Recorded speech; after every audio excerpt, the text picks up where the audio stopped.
Hello दोस्त, कैसे हैं आप सभी का मैं स्वागत करता हूं Sachin study point 2 YouTube channel पर। तो दोस्तों, आज का हमारा टॉपिक है भौतिक विज्ञान का सेट 2। तो दोस्तों, इसमें हम लोग क्वेश्चन नंबर 12 से लगाकर क्वेश्चन नंबर 50 तक डिस्कस करेंगे। और जैसे कि आपको पता है, ये हम 7,000 के ऊपर सीरीज चला रहे हैं कई सेटों के माध्यम से। हर सब्जेक्ट का अलग अलग रहेगा, जिसमें वो सारे क्वेश्चन हैं जो अभी तक रेलवे के किसी न किसी परीक्षा में आए हुए हैं। तो दोस्तों, पहला क्वेश्चन आज देखते हैं अपना क्या है। पहला क्वेश्चन है कि किसी प्रकाशित उपकरण वाई की फोकस दूरी धनात्मक है, वाई एक क्या है। तो दोस्तों, इसकी फोकस दूरी कैसे है, पॉजिटिव है। कि इसमें है पॉजिटिव यानी धनात्मक है। तो यह दोस्तों कैसा लेंस होगा, यह होगा एक उत्तल लेंस या उत्तल दर्पण। क्या बोल सकते हो, उत्तल लेंस या उत्तल दर्पण, क्योंकि उत्तल लेंस की फोकस दूरी कैसी धनात्मक होती है। यहाँ पर अवतल लेंस की फोकस दूरी पूछे तो ऋणात्मक होती है। उत्तल लेंस को क्या बोलते हैं दोस्तों, हाइपर मेट्रोपिया बोलते हैं। क्या बोलते हैं, हाइपर मेट्रोपिया, ठीक है। और अवतल लेंस को मेट्रोपिया के नाम से जानते हैं। दोस्तों, अगला क्वेश्चन देखते हैं। अगला क्या है, किसी तारे की स्थिति में थोड़ा परिवर्तन होता प्रतीत होता है, इसका क्या कारण होता है। तो दोस्तों, इसका कारण होता है वायुमंडल की भौतिक स्थितियां बदलती रहती हैं। इसके कारण तारे जो होते हैं क्या होते हैं, टिमटिमाते जैसे प्रतीत होते हैं। तो तारों का टिमटिमाना क्या क्या किसका उदाहरण होता है, वाय प्रकाश के अपवर्तन का। प्रकाश के अपवर्तन के कारण तारे जो होते हैं टिमटिमाते हैं। इसके कारण, प्रकाश के अपवर्तन के कारण, ठीक है। चलिए अगला क्वेश्चन देखते हैं। अगला क्या है, एक खगोलीय दर्पण द्वारा उत्पन्न आवर्धन 0.5 होता है, -0.5 होता है। दर्पण द्वारा निर्मित प्रतिबिंब कैसा होगा। तो दोस्तों दर्पण द्वारा निर्मित प्रतिबिंब कैसा होगा, वास्तविक, उल्टा और छोटा होगा। कैसा होगा, वास्तविक, उल्टा और छोटा, बी ऑप्शन, ठीक है। तो आवर्धन के दोस्तों, आवर्धन आवर्धन के लिए सूत्र क्या होता है, आवर्धन के लिए सूत्र होता है m बराबर -v/u, ठीक है।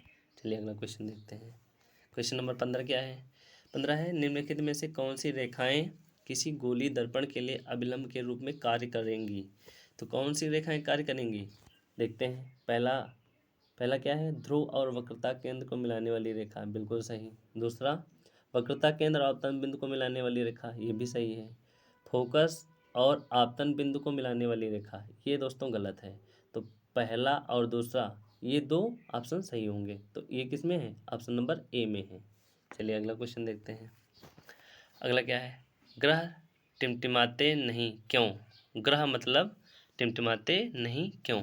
ग्रह मतलब कोई भी ग्रह है वो क्यों नहीं टिमटिमाते। टिमटिमाते कौन, तारे टिमटिमाते हैं, लेकिन ग्रह नहीं टिमटिमाते। इसका कारण क्या है, क्योंकि वे पृथ्वी के निकट हैं। ग्रह क्या होते हैं, पृथ्वी के निकट होते हैं। इसीलिए पृथ्वी पर अपनी मात्रा में प्रकाश, पृथ्वी जो होती है अपनी मात्रा में प्रकाश प्राप्त करती है। इसीलिए इनकी तीव्रता मामूली बदलाव, मामूली मतलब बदल जाती है, ठीक है। इसीलिए तारे टिमटिमाते हैं। क्या, तारे टिमटिमाते हैं। तारे क्यों टिमटिमाते हैं, प्रकाश के अपवर्तन के कारण। तो दोस्तों, कौन सा ऑप्शन इसमें सही होगा, ऑप्शन नंबर सी, क्योंकि वे प्रकाश स्रोत के रूप में कार्य करते हैं। अगला क्वेश्चन देखते हैं, 17 नंबर। 17 क्या कह रहा है, दो पारदर्शी माध्यम ए और बी हैं। इनकी प्रकाश की चाल 2 × 10⁸ और 2.25 × 10⁸ मीटर प्रति सेकंड है। माध्यम बी के सापेक्ष माध्यम ए का अपवर्तनांक। तो दोस्तों, माध्यम बी के सापेक्ष माध्यम ए का अपवर्तनांक ज्ञात करना है। तो बी के सापेक्ष अर्थात बी की अपवर्तनांक निकालना है। क्या निकालना है, तो अपवर्तनांक कैसे लगाएंगे, अपवर्तनांक किसके सापेक्ष निकालना है, बी के सापेक्ष ए का निकालना है, ठीक है। तो जब हम बी के सापेक्ष ए का निकालेंगे तो बी का हम ऊपर रखेंगे प्रकाश की गति, और ए में जो प्रकाश की गति है उसको नीचे रखेंगे। तो बी का मान कितना है, बी में प्रकाश की चाल कितनी है, बी का ऊपर रखेंगे, ठीक है। बी का है 2.25 × 10⁸, ठीक है, बटे ए का कितना है 2 × 10⁸। ये 10 की घाट ऊपर 8 ले जाएंगे तो प्लस माइनस में कट जाएगा। और 2.25 को हम 2 से डिवाइड करेंगे, 2.25 25 को 2 से इसको डिवाइड करेंगे तो कितना हो जाएगा, 2 एकम 2, 2 एकम 2 दशमलव, 2 एकम 2, 2 दूनी 4, 2 पंचे 10, 1.125, 1.125। तो इस किस में है, ऑप्शन नंबर सी में है। तो कौन सा ऑप्शन सही हो जाएगा, सी, 1.125। ठीक है, चलिए अगला क्वेश्चन देखते हैं। अगला क्या है, किसी दिए गए पारदर्शी माध्यम का अपवर्तनांक 1.5 है, उस माध्यम में प्रकाश की चाल क्या होगी। प्रकाश की चाल निकालनी है, क्या निकालनी है, प्रकाश की चाल। तो प्रकाश की चाल कैसे निकालेंगे अब भाई n बराबर क्या होता है, एक सूत्र, n बराबर होता है c बटे v, c बटे v।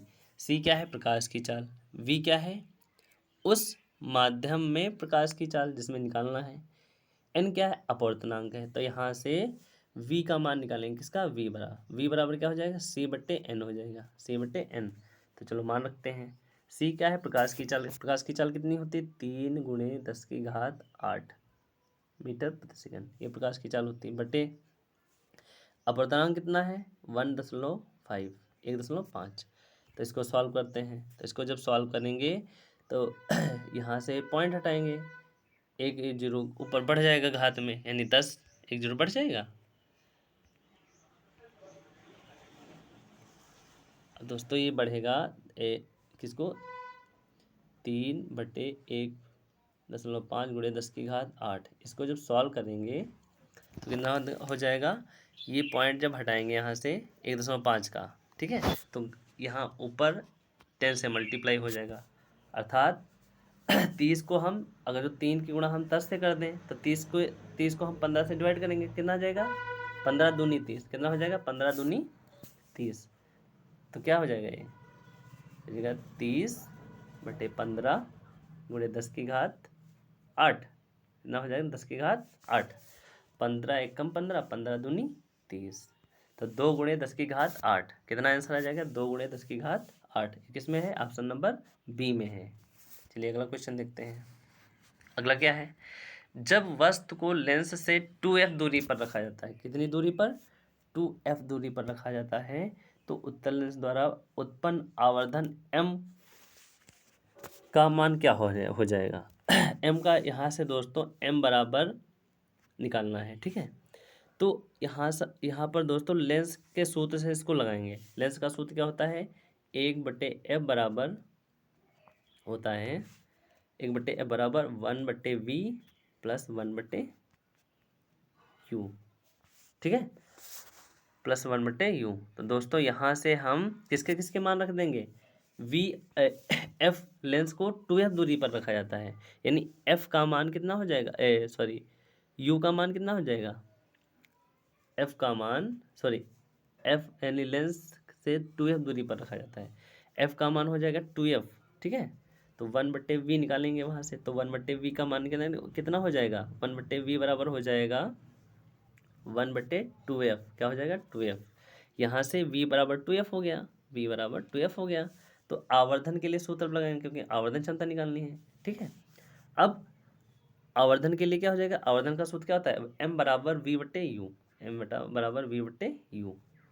तो v को हम क्या लिख देंगे, 2f लिख, माइनस v/u होता है, क्या होता है, माइनस v/u।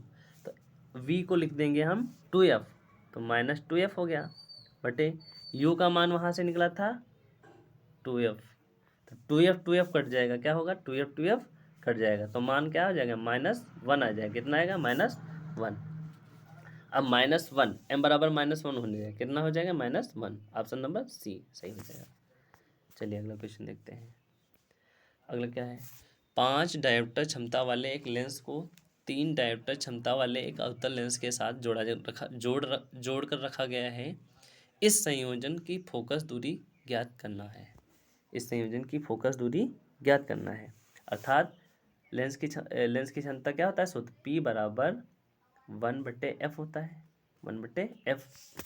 यहाँ से पहले जो लेंस है उसको हम P1 मान लेंगे, क्या मान लेंगे, P1। तो P1 का मान कितना है, P1 का मान है 5 डायोप्टर, और P2 का मान कितना है, P2 का मान है कितने, 3 डायोप्टर, 3D हो जाएगा, ठीक है। तो संयुक्त क्षमता की कैसे निकालेंगे? तो संयुक्त क्षमता निकालेंगे P बराबर हो जाएगा P1 प्लस P2। ठीक है। अब दोस्तों यहाँ लेंस 2 की जो क्षमता है P2 की, वो हम किस में रखेंगे? माइनस में रखेंगे, क्योंकि उत्तल लेंस है। उत्तल लेंस की आवर्धन क्षमता किस में रखी जाती है? माइनस में। तो P2 का मान हो जाएगा -3D और P1 का मान 5D। ठीक है। तो अब यहाँ से P की वैल्यू निकालेंगे।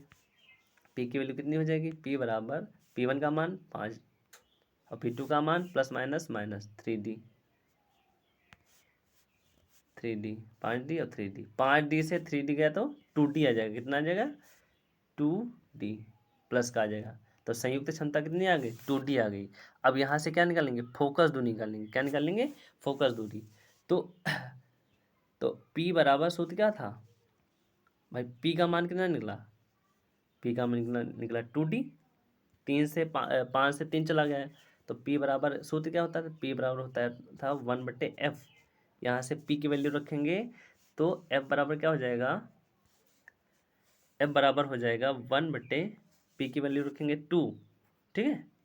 तो अब यहाँ जो 1 है दोस्तों मीटर में है। किस में है? मीटर में। इसको सेंटीमीटर में चेंज करेंगे तो 1 मीटर में कितने सेंटीमीटर होते हैं? तो F बराबर हो जाएगा 100 सेंटीमीटर। 100/2 से डिवाइड हो जाएगा। 100 को 2 से डिवाइड करेंगे कितना आ जाएगा? 50 सेंटीमीटर। कितना आएगा? 50 सेंटीमीटर। फोकस दूरी कितनी आ जाएगी? 50 सेंटीमीटर। तो ऑप्शन कौन सा सही हो जाएगा? A option. कौन सा? ए नंबर ऑप्शन सही हो जाएगा। चलिए अगला क्वेश्चन देखते हैं। अगला क्या कह रहा है? अगला है, चित्र में प्रदर्शित किए गए चित्र के अनुसार एक प्रकाश की किरण AB एक उत्तल लेंस पर आपतित होती है। उसका परावर्तन कोण, उसका क्या निकालना है? परावर्तन कोण निकालना है। तो परावर्तन दोस्तों कोण कैसे निकालेंगे? अब इसका मान 0 होगा। 0 कैसे होगा देखते हैं। चलिए देखो दोस्तों, जैसे ही कोई प्रकाश की किरण एक उत्तल दर्पण के वक्रता केंद्र से होकर गुजरती है। वक्रता केंद्र इसमें क्या है? वक्रता केंद्र है C। क्या है? C है। जैसे ही कोई AB प्रकाश की किरण उत्तल दर्पण के वक्रता केंद्र यानी C से होकर गुजरती है तो क्या होगा? तो यह दर्पण पर अविलंब के साथ टकराती है। किसके साथ? अविलंब के साथ टकराती है। अर्थात यह दर्पण पर 90 डिग्री का कोण बनाएगी। कितने? 90 डिग्री का कोण बनाएगी। ठीक है। और अविलंब के साथ 0 डिग्री का बनाएगी। अविलंब मतलब अविलंब के साथ कैसा कोण बनाएगी? 0 डिग्री का बनाएगी। तो इसीलिए ऑप्शन कौन सा सही हो जाएगा? B option. कौन सा? बी। चलिए अगला क्वेश्चन देखते हैं। अगला क्या है? एक त्रिभुजाकार कांच के प्रिज्म के माध्यम से अपवर्तित होने वाली प्रकाश की किरण के लिए विचलन कोण का मान क्या होगा? किसका? विचलन कोण। तो विचलन कोण का मान क्या होता है दोस्तों? विचलन कोण का मान होता है आपतित किरण और निर्गत किरण के बीच का कोण जो होता है उसको क्या कहते हैं? विचलन कोण। तो ऑप्शन नंबर बी सही हो जाएगा। चलिए अगला क्वेश्चन देखते हैं। अगला क्या है? कांच के प्रिज्म से होकर गुजरने पर श्वेत प्रकाश की किरण कितने रंग घटक का विचलन, किस रंग का घटक का विचलन सबसे अधिक होता है? तो दोस्तों इसे हम वर्ण विक्षेपण से जानेंगे। वर्ण विक्षेपण क्या होता है? वर्ण विक्षेपण दोस्तों, जैसे कि मान लो कोई किसी प्रिज्म पर कोई श्वेत प्रकाश की किरण डाली जाती है। श्वेत प्रकाश की किरण डाली जाएगी तो वो अपवर्तन के पश्चात 7 रंगों में बढ़ जाती है। कितने? 7। 1 2 3 4 5 6 7। तो इसको हम विबग्योर के नाम से जानते हैं। VIBGYOR।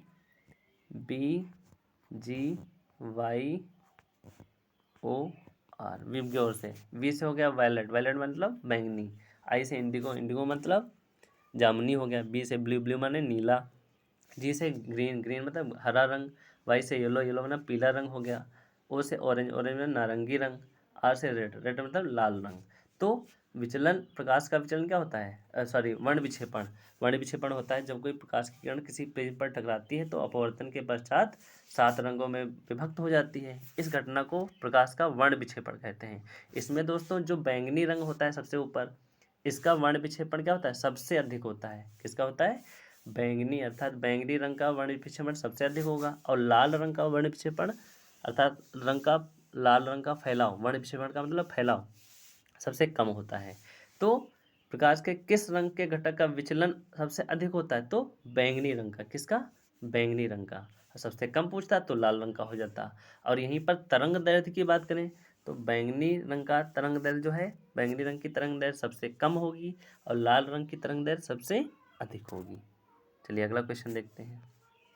अगला क्या है, एक अवतल दर्पण जिसकी फोकस दूरी का परिमाण 20 सेंटीमीटर है, कितना है 20 सेंटीमीटर है, उससे 60 सेंटीमीटर की दूरी पर एक वास्तविक प्रतिबिंब निर्मित करता है, वस्तु की दूरी सेंटीमीटर में ज्ञात करो।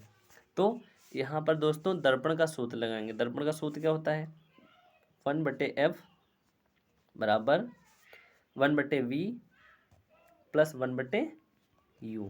ठीक है, तो इसमें किसका किसका मान दिया है, इसमें दोस्तों दिया है v का मान दिया है कितना 60 सेंटीमीटर। अब 60 दोस्तों माइनस में लेंगे क्योंकि अवतल दर्पण है। अवतल दर्पण की जो है v क्या होता है प्रतिबिंब की दूरी, u क्या होता है वस्तु की दूरी। v का मान कितना -60 हो गया, क्या हो गया -60, तो 1/-60 हो गया। और बराबर f का मान फोकस दूरी कितनी है 20, कितनी है 20 है, 1/20 हो गया। ठीक है, अब क्या करेंगे यहाँ से वस्तु की दूरी निकालना है, क्या निकालना है 1/u, u का मान निकालना है। तो u का मान दोस्तों यहाँ से जब निकालेंगे तो 1/u बराबर हो जाएगा, 1/u बराबर हो जाएगा कैसे कैसे निकालेंगे, तो 1/u बराबर हो जाएगा लासा देखो कितना 20 और 60 का, तो 1/60 माइनस 1/20 ये हो जाएगा। तो 20 और 60 का लासा 60 हो जाएगा। तो 60 एकम 60 माइनस 20×3 3 से 1 जाएगा 2 माइनस 2/60 हो जाएगा। 2 को 60 से डिवाइड करेंगे तो क्या जाएगा 2 एकम 2 30 दूना 60। तो यहाँ से 1/u अर्थात u का मान कितना हो जाएगा, u का मान हो जाएगा यहाँ से -30, कितना हो जाएगा -30। तो कौन सा ऑप्शन है 30, -30 किस में, ऑप्शन नंबर सी में है, तो ऑप्शन नंबर सी हो जाएगा आंसर करेक्ट। चलिए अगला क्वेश्चन देखते हैं। अगला क्या कहना है, एक उत्तल लेंस है, लेंस से 1.5 मीटर की दूरी पर रखी वस्तु के लिए -3 का आवर्धन उत्पन्न करता है, कितने -3 का आवर्धन उत्पन्न करता है। प्रतिबिंब की दूरी चिन्ह के साथ ज्ञात करो, किसके साथ, सही चिन्ह के साथ ज्ञात करना है। तो इसके लिए दोस्तों आवर्धन का सूत्र क्या होता है, आवर्धन का सूत्र होता है m बराबर v/u। अब दोस्तों आवर्धन इसमें कितना दिया है, आवर्धन दिया है -3, कितना -3 हो गया ये बराबर। अब क्या हो जाएगा v का मान निकालना है बटे u का मान कितना है 1.5 मीटर। अब दोस्तों उत्तल लेंस है इसलिए v का मान हम माइनस में लेंगे तो -1.5 हो गया। ठीक है, अब इसको सॉल्व करेंगे तो 15 1.5 की गुणा 3 से हो जाएगा, तो माइनस माइनस क्या हो जाएगा इसके जब गुणा करें तो प्लस हो जाएगा। तो यहाँ से किसका मान निकालेंगे v का मान, किसका v का, तो v का मान कितना हो जाएगा, v का मान हो जाएगा v का मान हो जाएगा -3 की गुणा -1.5 से करेंगे तो 15 कितना हो जाएगा माइनस माइनस प्लस हो गया 45 यानी 4.5। v का मान कितना हो जाएगा 4.5 जो कि ऑप्शन नंबर बी में है। तो कौन सा हो जाएगा आंसर सही, बी और पॉजिटिव आएगा। चलिए आगे अगला क्वेश्चन देखते हैं। 27 नंबर, 27 क्या कह रहा है, एक गोली दर्पण एक किरण पुंज को मुख्य अक्ष पर दिए गए बिंदु पर अभिसरित करता है। दर्पण के बारे में निम्नलिखित में से कौन सा कथन सत्य है।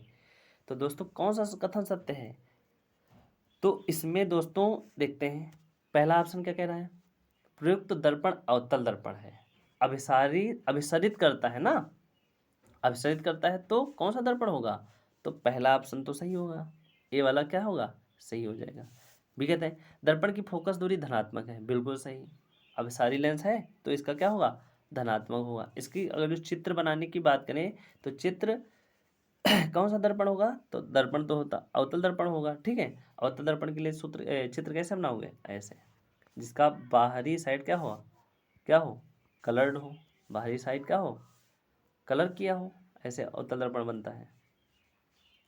पॉलिश कर दिया मैंने। ठीक है, अब इसका फोकस सेंटर ये रहेगा, फोकस दूरी मान लो हम यहाँ पर मान लें। ठीक, अब प्रकाश की किरण समांतर किरण दर्शाना है, ऐसे समांतर किरण, ठीक है।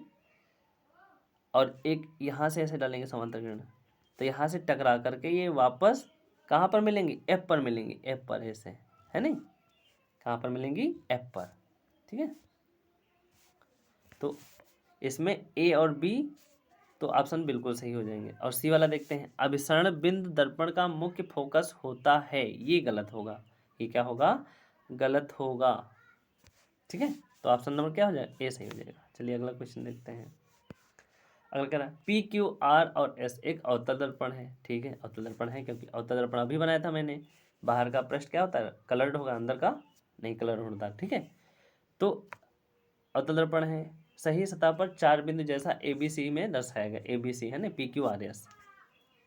यदि R1 R2 R3 और R4 क्रमशः पी क्यू आर एस से वक्रता केंद्र की दूरी पर हैं, तो R1 R2 R3 और R4 के बीच सही संबंध क्या होगा।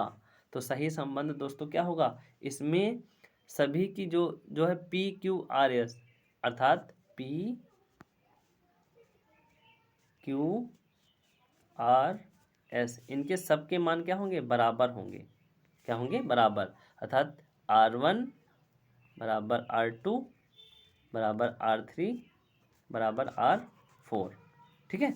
अब ये कैसे होगा, तो दोस्तों कोई गोलाकार दर्पण हो, ठीक है, उसका अर्थात गोलाकार दर्पण जो काट के बनाएंगे अवतल दर्पण, ठीक है। अवतल दर्पण की वक्रता केंद्र और वक्रता केंद्र की स्थित त्रिज्या होती है, जिसके द्वारा बनाई गई प्रतिबिंबियां वास्तविक या आभासी हो सकती, कैसी हो सकती, वास्तविक या आभासी हो सकती हैं। इस प्रकार अवतल दर्पण जो होता है और उत्तल दर्पण का बाहरी भाग परावर्तित होता है। तो R1 बराबर R2 बराबर R3 बराबर R4 हो जाएगा। तो कौन सा ऑप्शन सही होगा, ऑप्शन नंबर बी। ये सारी चीजें क्या होंगी, सब बराबर होंगे आपस में। अगला क्वेश्चन देखते हैं। 29 नंबर क्या कहता है, पानी से भरे बीकर के अंदर नींबू रखा है, नींबू के आकार में अपेक्षाकृत बड़ा दिखाई देता है, इसका क्या कारण होता है। तो दोस्तों इसका कारण क्या हो सकता है, इसका कारण प्रकाश का अपवर्तन हो सकता है। क्या हो सकता है, प्रकाश का अपवर्तन, ऑप्शन नंबर बी। तो प्रकाश का अपवर्तन होता क्या है दोस्तों, जब एक माध्यम से दूसरे माध्यम में जाने वाली प्रकाश की किरण का जो मुड़ जाना, अर्थात सघन माध्यम से विरल माध्यम में जाए या विरल माध्यम से सरल माध्यम में जाए, तो प्रकाश की किरण जो होती है अपने अभिलंब से इधर उधर थोड़ा मुड़ जाती है, ठीक है, या दूर हट जाएगी या पास में हो जाएगी, ठीक है। तो इस घटना को प्रकाश का अपवर्तन कहते हैं। अब प्रकाश का अपवर्तन जो होता है, इस पर कौन कौन सी, इसके लिए इसका कहाँ कहाँ यूज होता है, जैसे कि टेलीस्कोप हुआ, सूक्ष्मदर्शी हुआ, घर के दरवाज़ों के पीप होल जो होते हैं, और जैसे कैमरा होता है, कैमरा भी प्रकाश के अपवर्तन पर आधारित होता है, ठीक है। इसके साथ हम प्रकाश के परावर्तन की बात करें, तो प्रकाश के परावर्तन पूर्ण आंतरिक परावर्तन की बात करें, ठीक है। तो पूर्ण आंतरिक परावर्तन की घटना कहाँ कहाँ देखने को मिलती है, जैसे सूर्योदय और सूर्यास्त के समय सूर्य का लाल दिखाई देना, ठीक है। और दोपहर के समय आकाश का सफ़ेद रंग, आकाश का नीला रंग, लाल रंग खतरे के संकेत के रूप में प्रयोग किया जाता है। प्रकाश का वर्ण विक्षेपण की घटना क्या होती है, वर्ण विक्षेपण जैसे कि बारिश के टाइम पर इंद्रधनुष का बनना, ये वर्ण विक्षेपण की घटना है। तो दोस्तों ऑप्शन कौन सा ही हो जाए, प्रकाश का अपवर्तन इसका। चलिए अगला क्वेश्चन देखते हैं। अगला क्वेश्चन क्या है, एक गोली दर्पण के ध्रुव और फोकस दूरी के बीच की दूरी कितनी होती है। तो फोकस दूरी और गोली दर्पण के बीच की दूरी कितनी होगी, R/2, क्या होगी, R/2। कैसे कैसे होगी, तो दोस्तों देखो, कोई गोली दर्पण की सतह या उत्तल या अवतल हो सकती है, बिल्कुल सही। ध्रुव से फोकस बिंदु तक की दूरी को फोकस दूरी कहते हैं।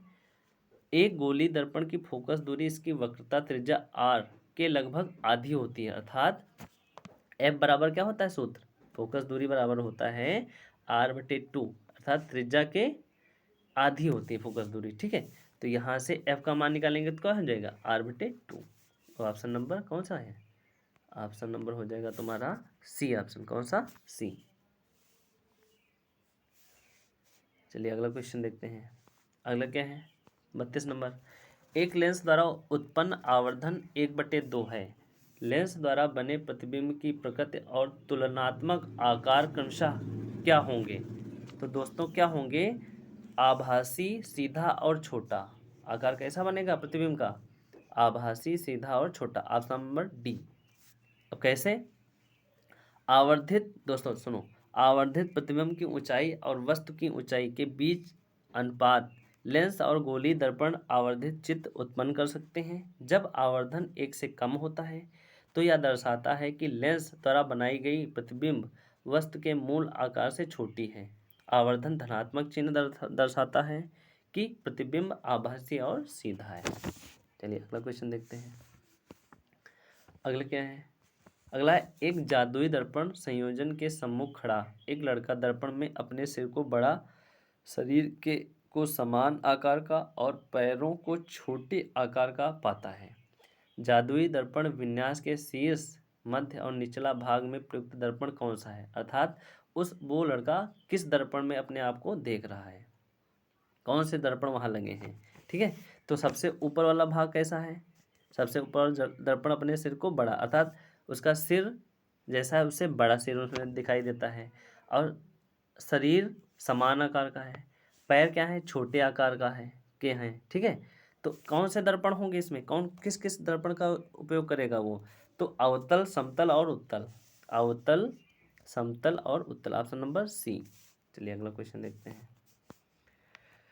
निम्न चित्र में एक त्रिभुजाकार कांच के प्रिज्म के माध्यम से प्रकाश की किरण ए बी अपवर्तन को दर्शाया गया है। यहाँ कोण ई ओ डी कहाँ है? ई ओ डी, ये वाला कोण ई ओ डी, ये वाला कोण, इस ये क्या निरूपित करता है?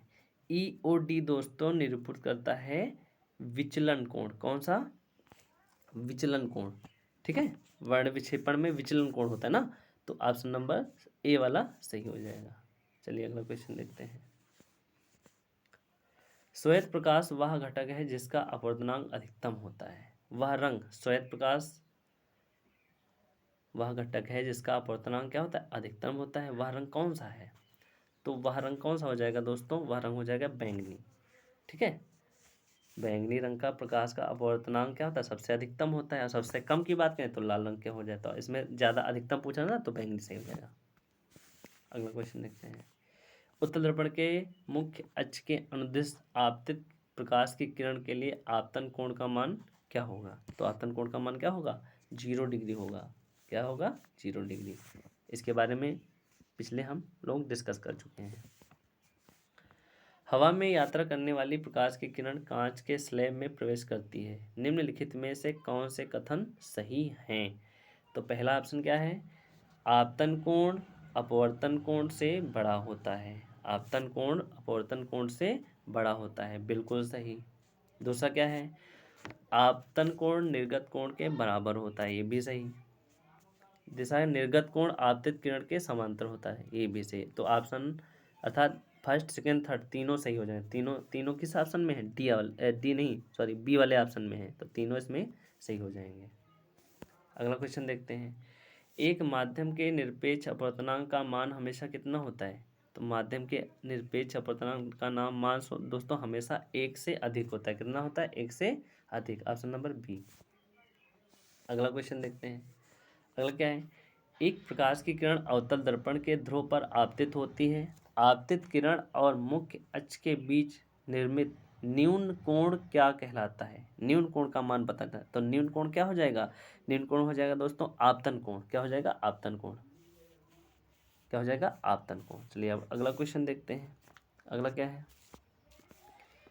एक श्वेत प्रकाश पुंज किसी त्रिभुजाकार कांच के प्रिज्म के माध्यम से वर्ण विक्षेपण होकर 7 रंगों में एक पट्टिका निर्मित करती है। इसमें कौन से कथन सही हैं? लाल रंग घटक का अपवर्तनांक न्यूनतम होता है, बिल्कुल सही। सबसे न्यूनतम किसका होगा? लाल रंग का होगा। सबसे अधिकतम कितना किसका होगा? किसका होगा? बैंगनी रंग का होगा। ठीक है, तो सबसे न्यूनतम किसका होगा? पहला तो सही हो जाएगा। बैंगनी रंग घटक का विचलन न्यूनतम होता है, ये गलत है। ये सबसे अधिक होता है ना विचलन। कांच में श्वेत प्रकाश के सभी घटक सभी घटकों की चार्ज समान होगी, ये भी गलत है। तो ऑप्शन नंबर ए वाला सही हो जाएगा, केवल एक ही सही होगा इसमें। अगला क्वेश्चन देखते हैं। एक प्रकाश किरण वायु माध्यम से जल माध्यम में, इसका अपवर्तनांक कितना है? 1.3। इस प्रकार जाती है कि आपतन कोण x डिग्री और अपवर्तन कोण y है। साइन वाई बटे साइन एक्स, साइन वाई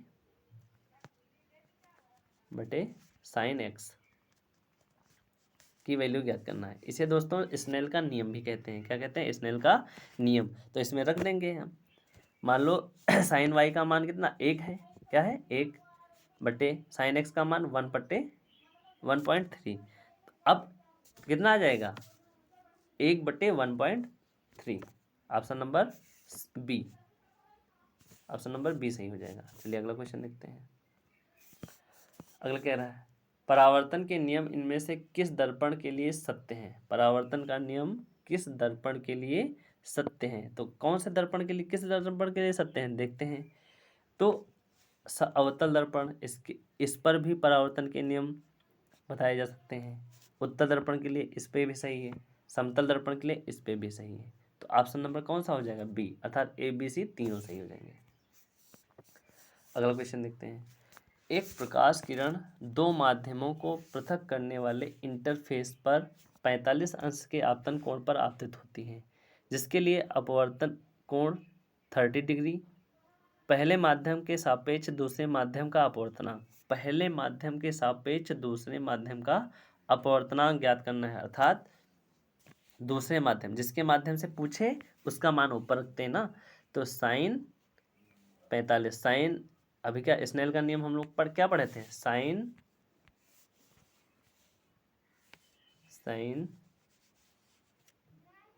आई बटे साइन आर, है नहीं।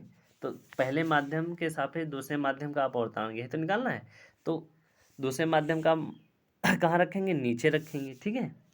तो साइन कितना हो जाएगा? साइन 45 ऊपर हो जाएगा, साइन 45 बटे साइन 30। तो साइन 45 का मान कितना हो जाएगा? साइन 45 का मान होता है 1/√2, 1/√2। इसके बटे में हो जाएगा साइन 30 का मान 1/2 होता है, 1/2। जब इसको सॉल्व करेंगे दोस्तों क्या हो जाएगा? 1/√2 बटे 1/2। ये 2 कहाँ चले जाएंगे? सबसे ऊपर 1 के मल्टीप्लाई में।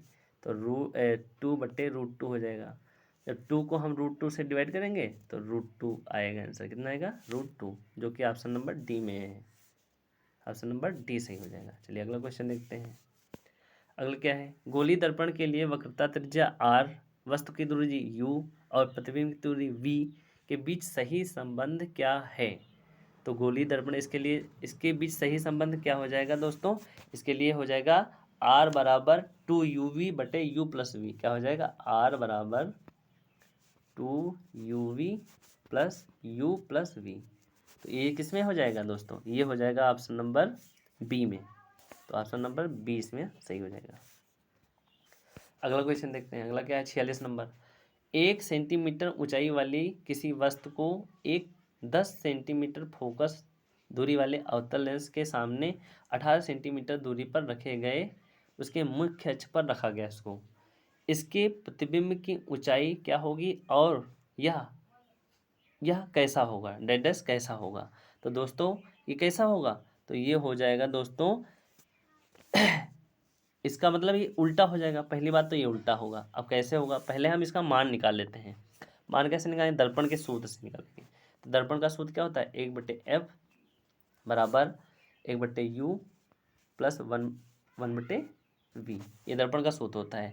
इसमें किसके किसके मान दिए हैं? इसमें u का मान f का मान दिया हुआ है, फोकस दूरी, ठीक है। और किसका दिया है? और u का मान दिया है, ठीक है। v का मान निकालना है। तो यहाँ से जब v का मान निकालेंगे हम तो क्या हो जाएगा? -1/10 माइनस में मान रखें तो माइनस माइनस प्लस हो जाएगा 1/18। इसको जब सॉल्व करेंगे तो v का मान हो जाएगा कितना? 1.25। कितना हो जाएगा? 1.25। तो 1.25 किस आसन में है? 1.25, ठीक है। और दोस्तों 1.25 तो इसका मान आएगा, लेकिन यह दोस्तों इससे जो बनने वाला प्रतिबिंब होगा 1 सेंटीमीटर से अधिक और उल्टा होगा, क्योंकि यह H2 का एक ऋणात्मक मान होगा इसलिए। ठीक है, तो क्या होगा, उल्टा होगा और 1 सेंटीमीटर से क्या होगा, अधिक होगा। क्या होगा, अधिक होगा। तो ऑप्शन नंबर कौन सा सही हो जाएगा, ए वाला। चलिए अगला क्वेश्चन देखते हैं, 47 नंबर।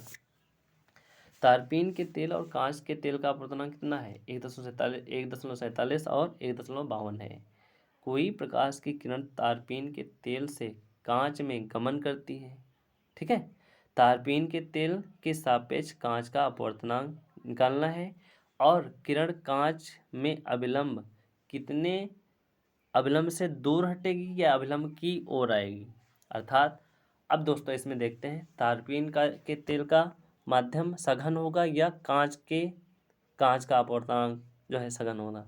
किसका सघन होगा, कांच का जो अपवर्तनांक होगा वो सघन होगा। ठीक है, अब इसका मान कैसे निकालेंगे दोस्तों, इसका अपवर्तनांक निकालना है तो साइन आए कैसे निकालेंगे, यहाँ से दोस्तों करेंगे 1.52 को किससे डिवाइड करेंगे, 1.52 को डिवाइड करेंगे 1.47 से। ठीक है, जब इसको डिवाइड करेंगे तो इसका मान कितना आ जाएगा, 1.03। कितना आएगा, 0.3। ठीक है, 1.03 तो कौन सा ऑप्शन सही हो जाएगा, तो बी और सी दोनों में है, तो दोनों तो हो नहीं सकते। अब ये हमको पता करना है कि जो एक प्रकाश की किरण होगी ये कांच से अभिलंब की ओर झुकेगी या अभिलंब से दूर हो जाएगी। तो दोस्तों ये अभिलंब की ओर झुकेगी। ठीक है, क्योंकि प्रकाश की किरण किस में आएगी, सघन माध्यम से विरल माध्यम में आएगी, इसीलिए वो अभिलंब की ओर झुकेगी। तो ऑप्शन नंबर कौन सा सही हो जाएगा, ऑप्शन नंबर सी सही हो जाएगा। चलिए अगला क्वेश्चन देखते हैं, 48 नंबर। 48 नंबर क्या कहता है, किसी वस्तु को एक 20 सेंटीमीटर फोकस दूरी वाले अवतल लेंस के मुख्य अक्ष पर 10 सेंटीमीटर की दूरी पर रखा गया है। लेंस द्वारा आवर्धन निकालना है और क्या निकालना है, लेंस द्वारा आवर्धन, मुख्य अक्ष पर 10 सेंटीमीटर के लेंस द्वारा आवर्धन निकालना है और उसकी प्रकृति कैसी होगी, प्रतिबिंब की प्रकृति कैसी होगी। तो दोस्तों इसको भी हम लेंस के सूत्र से लगाएंगे। लेंस का सूत्र क्या होता है, 1/f बराबर 1/v माइनस 1/u, ये लेंस का सूत्र होता है। तो इसको यहाँ से हम किसका मान निकालेंगे, यहाँ से दोस्तों हम v का मान निकालेंगे। तो v बराबर क्या निकलेगा, v बराबर आ जाएगा मान यहाँ से 20 माइनस 20/3। कितना आएगा, -20/3। f और u के मान जब रखेंगे तो v का मान -20/3 आएगा। अब आवर्धन के लिए सूत्र क्या होता है, आवर्धन के लिए होता है m बराबर v/u। ठीक है, v/u। तो यहाँ पर मान रखेंगे, m का मान कितना आ जाएगा, m का मान आ जाएगा -20/3। v का मान रखेंगे, अब u का मान कितना है, u का मान है 10। कितना है, 10। ठीक है, माइनस माइनस कट जाएगा तो यहाँ से m का मान हो जाएगा, m बराबर आ जाएगा, m बराबर आएगा 1 से कम आ जाएगा, सॉरी क्या आ जाएगा, 1 से कम आएगा, क्योंकि इसकी मल्टीप्लाई करेंगे, किसकी, 3 से भागो या 20, 200 को 3 से है नहीं, तो इसको सेंटीमीटर में चेंज करें तो m का मान 1 से कम आएगा, 1 से कम आएगा। तो 1 से कम कौन सा ऑप्शन सही हो जाएगा, 1 से कम हो जाएगा तुम्हारा ए वाला, 1 से कम है और ये प्रतिबिंब कैसा बनेगा, सीधा बनेगा। तो ऑप्शन नंबर ए सही हो जाएगा। चलिए 49 नंबर क्वेश्चन देखते हैं। माध्यम ए से माध्यम बी की ओर जाते समय प्रकाश की किरण अभिलंब की ओर झुक जाती है, अभिलंब की ओर झुक जाती है। तो कौन सा कथन सही है दोस्तों, जब कोई प्रकाश की किरण सघन माध्यम से विरल माध्यम की ओर जाती है, सघन माध्यम से विरल माध्यम की ओर जाती है तो वो अभिलंब की ओर झुकती है। ठीक है, तो इस क्रिया को क्या कहते हैं, इस प्रक्रिया को कहते हैं प्रकाश का अपवर्तन कहते हैं। क्या कहते हैं, प्रकाश का अपवर्तन कहते हैं। तो माध्यम ए और माध्यम बी की तुलना में प्रकाशिक तो सघन है, तो सघन कौन सा होगा, तो सघन दोस्तों पहला तो ऑप्शन गलत हो जाएगा, क्योंकि ये माध्यम ए माध्यम बी की तुलना में प्रकाशिक रूप से क्या है, सघन है। देखो जब कोई प्रकाश की चाल सघन माध्यम से विरल माध्यम की हो जाती है तो वो अवलंब की ओर झुकती है। ठीक है, तो माध्यम ए का प्रकाश की चाल माध्यम में की तुलना में क्या होगा, अधिक हो जाएगा। बिल्कुल सही।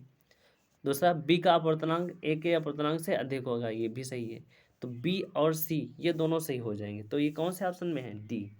तो डी वाला ऑप्शन क्या हो जाएगा, सही हो जाएगा। तो दोस्तों आज का लास्ट क्वेश्चन क्या है, लास्ट क्वेश्चन है 50 नंबर का। 3 सेंटीमीटर ऊंचाई वाली एक वस्तु को 6 सेंटीमीटर फोकस दूरी वाले अवतल दर्पण के सामने रखा गया है। कितने दूरी पर रखा है, 20 सेंटीमीटर दूरी पर रखा है। इसके मुख्य अक्ष पर रखा गया है। इसके प्रतिबिंब की ऊंचाई निकालना है और यह कैसा होगा। तो दोस्तों यहाँ से भी हम किसका, दर्पण का सूत्र लगाएंगे। 1/f बराबर क्या होता है दर्पण का सूत्र, 1/f बराबर 1/v प्लस 1/u। लेंस का पूछे तो प्लस की जगह पर माइनस कर देते हैं, नहीं। तो अब यहाँ से दोस्तों किसका मान निकालेंगे, यहाँ से हम निकाल लेंगे v का, क्योंकि f और u का मान दिया हुआ है। तो v का मान निकालेंगे तो कितना निकलेगा, 4.6 सेंटीमीटर। कितना, 4.6 सेंटीमीटर, ये v का मान निकल आएगा। अब v का मान दोस्तों आवर्धन क्षमता वाले सूत्र में रखेंगे। m बराबर क्या होता है, आवर्धन क्षमता। m बराबर होता है v/u। ठीक है, क्या होता है, v/u। यहाँ से रखेंगे तो 1.4 बटे कितना हो जाएगा, 20। ठीक है, तो 20 यानी 14/20, सॉरी 14 रहेगा पूरा। तो इसको जब डिवाइड करेंगे तो 0.7 आएगा। कितना आएगा, 0.7। अब 0.7 दोस्तों इसलिए प्रतिबिंब की ऊंचाई कितनी है, 3 सेंटीमीटर से कम है। तो ये कैसा होगा भाई, h1 का मान, यहाँ से h1 मान, इसके बाद h1/h2 होता है यहाँ। ठीक है, यहाँ से h1 का मान आ जाएगा 0.7। ठीक है, अब प्रतिबिंब की ऊंचाई 3 सेंटीमीटर से भी कम है। कितनी, 3 सेंटीमीटर से कम है। इसीलिए ये कैसा होगा, सीधा होगा। कैसा होगा, सीधा होगा। 3 सेंटीमीटर से कम और सीधा। कौन सा है, ऑप्शन नंबर डी। कौन सा हो जाएगा, ऑप्शन नंबर डी सही हो जाएगा। तो दोस्तों आज का सेशन कैसा लगा, अगर जो कुछ अच्छा लगा हो तो लाइक शेयर सब्सक्राइब और जरूर करिएगा। थैंक यू, धन्यवाद।